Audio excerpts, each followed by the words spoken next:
Five Nights at Freddy's 4 is one of a kind, as it combines both intensity and fear together. There are multiple things you have to keep track of, and it gets more intense each night. And it's also worth mentioning that the lore in this game is confusing, and most theorists still haven't solved it. In today's video, I'm going to be going over all the reasons as to why Five Nights at Freddy's 4 thrives in the fear factor. And this video will be a long one, so sit back, grab some snacks, and without further ado my friends, let's get straight into today's video.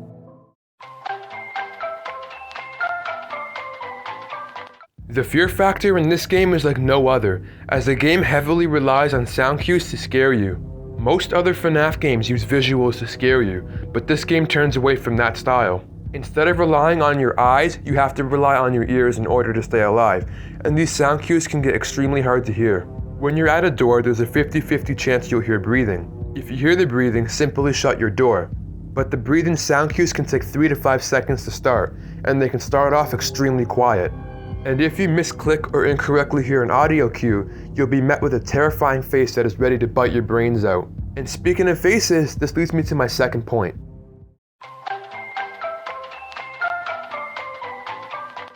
In this game, you're greeted with 4 familiar faces, but they have a nightmarish twist to them. The characters in this game are the nightmare versions of Freddy, Bonnie, Chica, and Foxy. There are 3 new additional characters in this game: Nightmare Fredbear, Nightmare, and Plushtrap. These characters appear in nights 5, 6, 7, and 8, and you face off against Plushtrap after each night. And with the Halloween DLC, it introduces us to the nightmarish versions of the Puppet, Mangle, and Nightmare Balloon Boy. It also brings in the reskins of Nightmare Bonnie and Chica, and these characters are called Jacko Bonnie and Jacko Chica. All of these character changes are absolutely terrifying when you're facing off against them.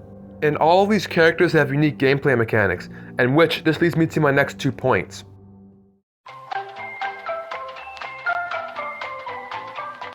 Like most FNaF games, you're cooped up in a small office while fending off murderous animatronics.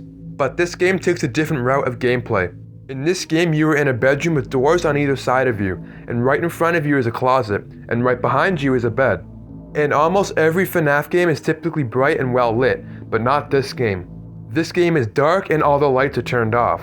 You are armed with only a flashlight, and this is your only source of light. Luckily in this game, your flashlight doesn't run out of battery, so you can flash it as many times as you would like. This style of gameplay is absolutely terrifying. Being in the dark with 4 animatronics trying to kill you, that can get very scary at times.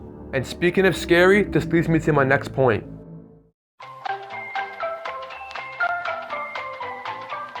In almost every FNaF game, you're sitting in a chair and you can close the door with a button. But this game introduces new mechanics. You can now run to either door and turn around to face the bed.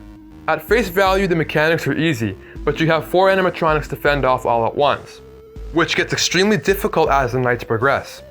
On your left door, Bonnie will spawn, and you have to keep him from entering your room. You can flash your flashlight to see what's in the hallway, but if you hear breathing, you have to close the door immediately. Once you hear him walk away, you can then open your door and flash the light.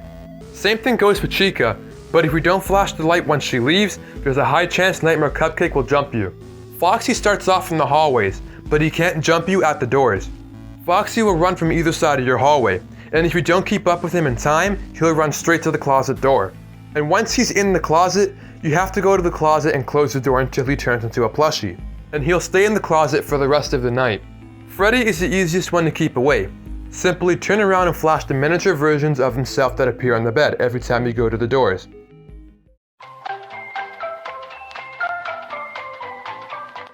There aren't too many Easter eggs in this game, but it's worth putting them into the video. The most iconic Easter egg is the distorted FNaF 1 phone call, and you have a chance of getting this on all the nights. The more subtle Easter eggs are the pills, the flowers, the IV drip, Fredbear and Friends TV show, the purple guy, and the animatronic eyes that will stare at you from the right hallway window. You can occasionally get a dog barking in the background as well. And the final Easter egg that is worth pointing out is that there is an official Night 8 in this game.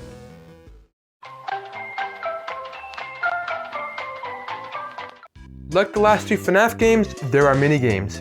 After each night you get a minigame focused around the main protagonist, the crying child. And in these minigames it goes into depth about the crying child's fear of the animatronics. And after the 5th night, you get the, well, You know what it is. Like all the other games, the minigames play a huge role in the FNaF lore, which leads me to my next point.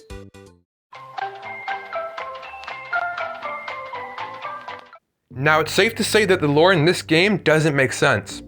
You have the box, which is still unopened to this day, the community still being divided if we're playing as Michael Afton or the crying child, and the theory of the entire game being a dream. So I think you guys can now understand why I'm saying this game is confusing.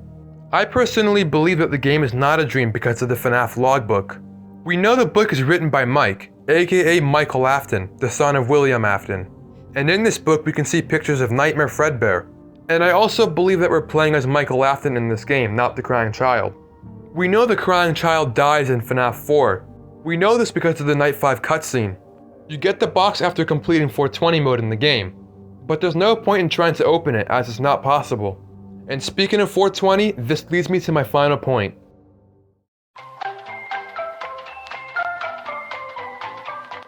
Just like FNaF 1, this game has a 420 mode. But it's not on the 7th night, it's on the 8th. It's like the past few nights we've played, but at 4 AM all 4 animatronics despawn, and Nightmare takes their places. Nightmare is quick in this night, and he can go from either door in an instant. And if he laughs, he can go to either the bed or the closet.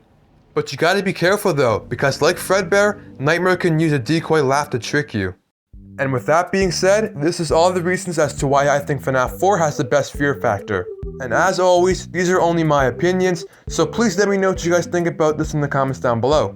And before I end this video, I do have a Discord server, so if you guys do want to join it, the link is in the description. So drop in and come join the chat. And with that being said, I'm going to end today's video here. Leave a like if you guys did enjoy it, and I'll see you guys in the next one. Peace out, everybody.